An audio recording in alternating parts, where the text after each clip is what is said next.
Hello, this is Saransh Kumawat and you are watching Kash India. In last class I told you about past continuous tense and today I am going to teach you future continuous tense. अभी तक अपन ने पढ़ा present continuous, past continuous और आज हम पढ़ने जा रहे हैं फ्यूचर कंटिन्यूस. जब कोई काम फ्यूचर में चल रहा होगा, फ्यूचर में वर्क इन प्रोग्रेस होगा तो उसको बोलते हैं future continuous tense. Future continuous tense, future continuous tense. जब फ्यूचर में कोई काम चल रहा होगा, वर्क इन प्रोग्रेस होगा तो अपन फ्यूचर कंटिन्यूस टेंस का इस्तेमाल करेंगे. प्रेजेंट कंटिन्यूस टेंस बोलता है कि प्रेजेंट में कोई काम चल रहा है. पास्ट कंटिन्यूस टेंस बोलता है कि पास्ट में कोई काम चल रहा था. फ्यूचर कंटिन्यूस टेंस अपने को बोलता है कि फ्यूचर में अगर कोई काम चल रहा होगा. अब अपन जानते हैं सिंपल फ्यूचर टेंस, मैंने आपको पढ़ाया था कि फ्यूचर में कोई काम आप करोगे तो विल का यूज़ होगा. यहाँ पर भी फ्यूचर कंटिन्यूस टेंस में विल का ही यूज़ होगा, बस थोड़ा सा चेंज है. जैसे कि नॉर्मल स्ट्रक्चर में बताऊँ, when work will be in progress, when work will be in progress. जब कोई काम फ्यूचर में चल रहा होगा, मैं क्रिकेट खेल रहा हूँगा, मैं मंडे को होमवर्क कर रहा हूँगा, मैं ट्यूसडे को स्कूल जा रहा हूँगा, तो कोई भी काम जो फ्यूचर में चल रहा होगा उसके लिए अपन फ्यूचर कंटिन्यूस टेंस का यूज़ करेंगे. अब नॉर्मल स्ट्रक्चर किस तरीके से होता है, जैसे नॉर्मल स्ट्रक्चर की मैं बात करूँ, नॉर्मल स्ट्रक्चर. अब सिंपल फ्यूचर टेंस में मैंने आपको बताया था सब्जेक्ट कोई भी हो, whether it is first person, second person और third person. Okay, with everyone we will use will. Will का इस्तेमाल करते हैं फ्यूचर टेंस की जहाँ जहाँ बात आ जाती है वहाँ पर अपन विल का इस्तेमाल करते हैं. ठीक है. अब जैसे subject plus will plus be plus action में आईएनजी, एक्शन में आईएनजी प्लस ऑब्जेक्ट. बात हो रही है कंटिन्यूअस की, काम चल रहा होगा. मैंने क्या बताया था, कंटिन्यूअस भले वो पास्ट में हो, प्रेजेंट में हो या फ्यूचर में हो. ठीक है. एक्शन में आईएनजी तो आता ही आता है जहाँ पर काम चल रहा होता है. अब अपन फ्यूचर की बात कर रहे हैं तो विल आ गया. अब ये बी किस लिए यूज़ किया है, मैं मंडे को स्कूल जा रहा हूँगा. होने के लिए अपन बी लगाते हैं. होना मीन्स बी या फिर गेट. होने के लिए अपन बी और गेट का यूज़ करते हैं. इसका अलग से एक टॉपिक है बी का और गेट का, वो मैं पढ़ाऊँगा. फिलहाल subject plus will plus be plus action में आईएनजी प्लस ऑब्जेक्ट. मैं बुक पढ़ रहा हूँगा, I will be reading book, I will be reading book. Future में ये काम चल रहा होगा. अब सब्जेक्ट यहाँ पर कोई सा भी ले लो, फर्स्ट पर्सन है, सेकंड पर्सन है या फिर थर्ड पर्सन है. तीनों के साथ ही अपन विल का यूज़ करेंगे प्लस बी प्लस एक्शन में आईएनजी प्लस ऑब्जेक्ट. तो ये था नॉर्मल स्ट्रक्चर. फ्यूचर में कोई काम चल रहा होगा. अब हम जैसे पूछते हैं कि तुम मंडे को क्या कर रहे हो, ठीक है, तो इसका ऐसे नहीं पूछेंगे what are you doing on Monday. अपन पूछेंगे what will you be doing on Monday, what will you be doing on Monday. काफ़ी लोग ऐसे ही बोलते हैं what are you doing on Monday, but वो गलत है ग्रामेटिकली. अपन कैसे पूछेंगे what will you be doing on Monday. अपन फ्यूचर की बात कर रहे हैं, अपन उससे पूछ रहे हैं कि वो फ्यूचर में क्या कर रहा होगा, तो अपन क्या यूज़ करेंगे, विल प्लस बी. तो subject plus will be plus action में आईएनजी प्लस ऑब्जेक्ट. ये तो था नॉर्मल स्ट्रक्चर. अगर मैं बात करूँ इंटेरोगेटिव स्ट्रक्चर की,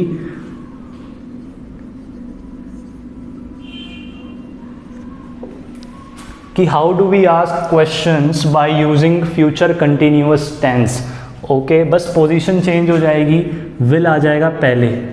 सिंपल फ्यूचर टेंस में क्या करते थे अपन, क्वेश्चन किससे पूछते थे, we use to ask questions by will. So the same thing will be applied in future continuous tense as well. Will plus subject plus be plus action में ING plus object plus object. Will से सवाल पूछते हैं जहाँ जहाँ अपन future की बात करते हैं तो क्वेश्चन किससे पूछते हैं, we ask questions by will. ठीक है. Will you be going on Monday, क्या तुम मंडे को जा रहे होगे, क्या तुम मंडे को पार्टी में जा रहे होगे, will you be attending a party on Monday, will you be attending a party on Monday. तो कोई काम तुम फ्यूचर में कर रहे होगे या नहीं कर रहे होगे, उसके लिए अपन सवाल किससे पूछेंगे, विल से पूछेंगे। ये तो था नॉर्मल स्ट्रक्चर। बारिश हो रही होगी, मंडे को बारिश हो रही होगी, it will be raining on Monday, will be raining on Monday, it will be raining on Monday. जो टाइम वर्ड्स होते हैं Monday, yesterday, tomorrow, they always come at the end of the sentence.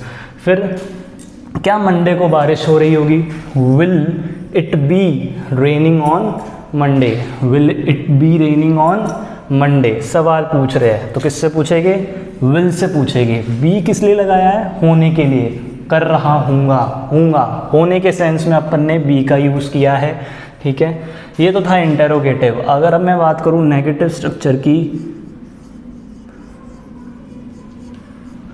तो same है, बस एक extra word जो है add हो जाएगा, subject plus will plus not plus be plus action में आईएनजी प्लस ऑब्जेक्ट, ठीक है। ये तो था नॉर्मल स्ट्रक्चर, इंटेरोगेटिव और नेगेटिव। मैं मंडे को स्कूल नहीं जा रहा हूँगा, I will not be going to school on Monday, I will not be going to school on Monday. मैं जा रहा हूँगा, I will be going to school on Monday. क्या तुम मंडे को स्कूल जा रहे होगे, will you be going to school on Monday. तो सवाल किससे पूछते हैं, विल से पूछते हैं। एक्शन में आईएनजी क्यों आया, क्योंकि काम चल रहा होगा, कंटिन्यूअस फॉर्म, इसलिए आईएनजी लगा दिया एक्शन में। तो ये था normal structure, interrogative and negative. तो अब से कभी भी क्वेश्चन पूछेंगे अपन कि तुम मंडे को क्या कर रहे हो, ट्यूसडे को क्या कर रहे हो, तो अपन किसका इस्तेमाल करेंगे, विल बी का। बी किस सेंस में यूज़ किया है, होने के लिए। होने के लिए अपन बी का भी इस्तेमाल करते हैं, गेट का भी करते हैं, लेकिन यहाँ पर अपन बी का इस्तेमाल करेंगे, ठीक है। तो ये तो था आपका फ्यूचर कंटिन्यूअस टेंस। आज वोकेबलरी के अलावा मैं कुछ वर्ड्स आपको समझाऊंगा, ऑफन, ऑलवेज, नेवर, जो आपने सुने होंगे but you don't know how to use it in sentences में, कैसे इस्तेमाल करते हैं, तो वो मैं आपको पढ़ाऊंगा। तो जो वर्ड्स हैं वो कौन कौन से हैं, अगर मैं स्टैटिस्टिकली आपको समझाऊं तो अच्छे से समझ में आएगा।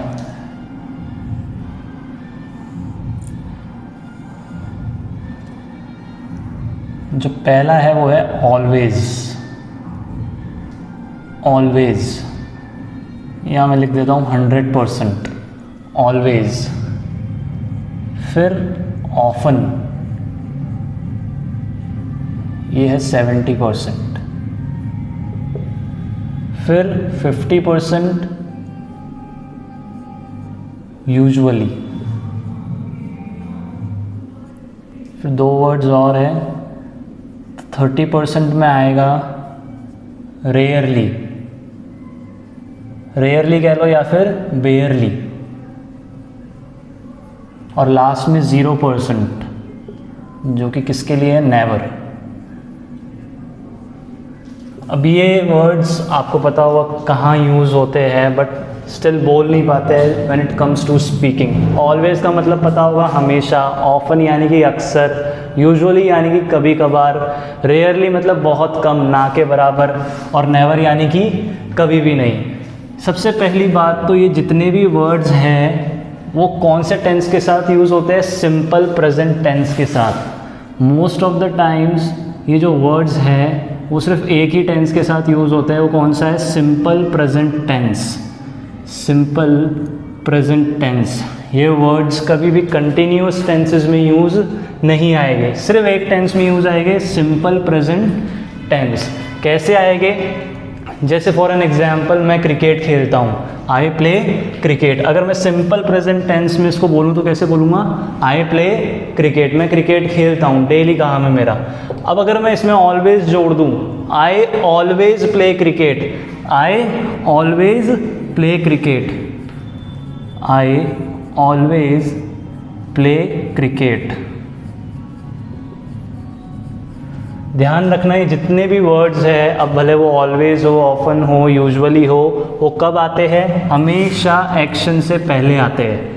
किससे पहले आते हैं? एक्शन से पहले आते हैं। कभी ऐसे नहीं होगा आई प्ले ऑलवेज क्रिकेट, हमेशा कैसे बोलेंगे? आई ऑलवेज प्ले क्रिकेट, मैं हमेशा क्रिकेट खेलता हूँ 100%, आई ऑलवेज प्ले क्रिकेट। कभी ऐसे नहीं बोलेंगे I am always playing cricket, continuous form में ये वर्ड्स कभी भी यूज़ नहीं आएंगे। I will always be playing cricket, ये भी सही नहीं है। तो किसके साथ आएगा? सिंपल प्रेजेंट टेंस के साथ ही आएगा, आई ऑलवेज प्ले क्रिकेट। अब अगर मैं ऑफन का इस्तेमाल करके कोई एग्जाम्पल बनाऊं, आई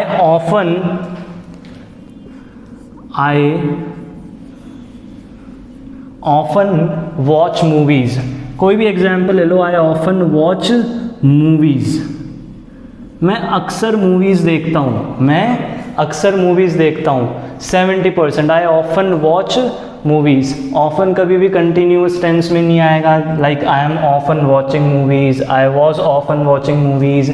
मुझे एक बात ध्यान रखना, ये जितने भी वर्ड्स है वो कब आएंगे? एक्शन से पहले आएंगे। I often watch movies, action क्या है? वॉच, वॉच से पहले आया ऑफन, वॉच के बाद नहीं आएगा। I always play cricket, I often watch movies.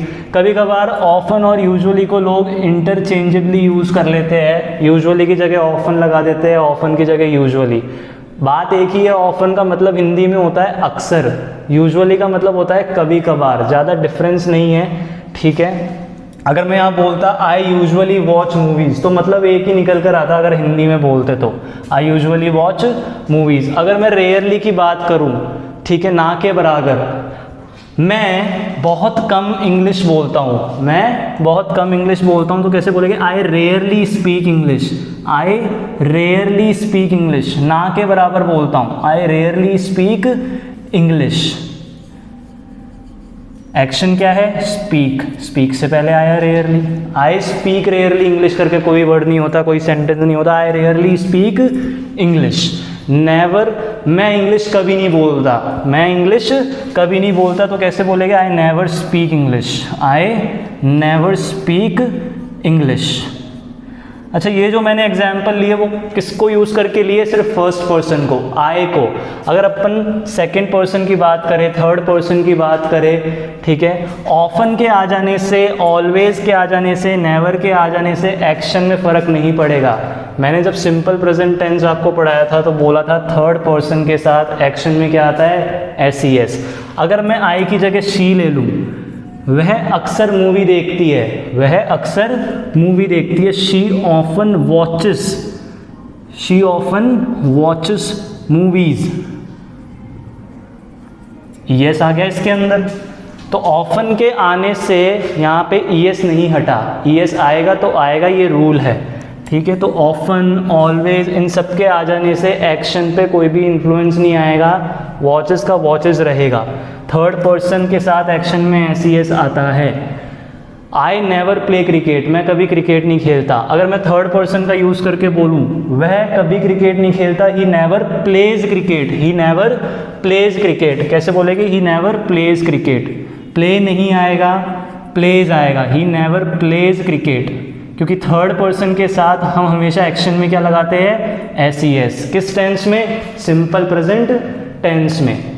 एक चीज़ और, कहाँ आते हैं ये वर्ड्स? एक्शन से पहले। I always play cricket, I never play cricket, I always watch movies, she always speaks English. तो ये कुछ एग्जाम्पल्स थे। तो ये वर्ड्स जो है वो ज़्यादातर सिंपल प्रेजेंट टेंस में ही यूज़ होते हैं। अब इससे क्वेश्चन कैसे पूछते हैं? अगर मैं बात करूं फर्स्ट और सेकंड पर्सन की, किससे क्वेश्चन पूछते थे अपन? डू से पूछते थे। Do you often play cricket, do you often play cricket, क्या तुम अक्सर क्रिकेट खेलते हो? Do you often play cricket, often play cricket. अब यहाँ भी ऑफन कहाँ आया? एक्शन से पहले आया। एक्शन क्या है? प्ले, प्ले से पहले आया often. Do you often play cricket, क्या तुम अक्सर क्रिकेट खेलते हो? Do you often play cricket. क्या वह अक्सर मूवी देखती है? Does she often. जब अपन थर्ड पर्सन की बात करते हैं तो क्वेश्चन किससे पूछते हैं? डज से। Does she often watch movies, watch movies. अब यहाँ पर वॉचेस नहीं आएगा, क्योंकि मैंने आपको बताया था जहाँ डज आ जाता है वहाँ पर एक्शन में एस हट जाता है। यहाँ पर डज नहीं था तो यहाँ पर अपन ने ES लगाया। Does she often watch movies, क्या वह अक्सर मूवी देखती है। तो ये था always, often, usually, rarely, बेयरली and never. बस इतनी सी बात है कि ये सिंपल प्रेजेंट टेंस में ही यूज़ होता है। तो ये थे इसके कुछ example. So if you like this session, keep on watching काश इंडिया।